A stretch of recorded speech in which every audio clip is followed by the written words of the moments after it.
ये कहानी एक छोटे से गांव में घटती है जहां एक पुरानी हवेली थी। ये हवेली कई सालों से खाली थी और लोग कहते थे कि यह भूतिया है।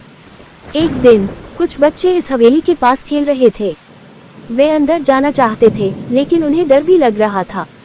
उनमें से एक बच्चा, जिसका नाम रवि था, सबसे बहादुर था। उसने कहा, चलो अंदर चलते हैं। बाकी बच्चे डर गए लेकिन वे रवि के साथ जाने के लिए राजी हो गए।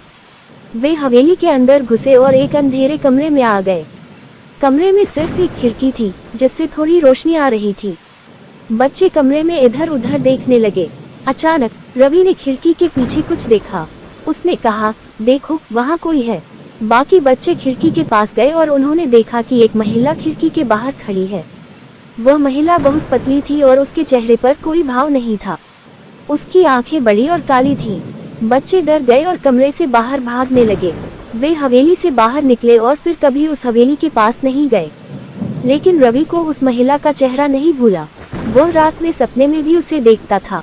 उसे डर था कि वह महिला उसे लेने आएगी। एक रात रवि सो रहा था, तभी उसे खिड़की पर आवाज सुनाई दी। उसने खिड़की खोली और देखा कि वही महिला खिड़की के बाहर खड़ी है। रवि डर से कांपने लगा। उसने कहा, तुम कौन हो? तुम मुझसे क्या चाहती हो? महिला ने कहा, मैं तुम्हें अपने साथ ले जाना चाहती हूँ। रवि ने कहा, नहीं, मैं तुम्हारे साथ नहीं जाना चाहता। महिला ने कहा, तुम्हारे पास कोई चारा नहीं है। महिला ने अपना हाथ रवि की ओर बढ़ाया। रवि ने चिल्लाते हुए खिड़की बंद कर दी। रवि ने पूरी रात डर के मारे जागते हुए बिताई। अगले दिन उसने अपने माता पिता को सब कुछ बताया। रवि के माता पिता उसे एक डॉक्टर के पास ले गए। डॉक्टर ने रवि को कुछ दवाएं दी और उसे बताया कि वह ठीक हो जाएगा।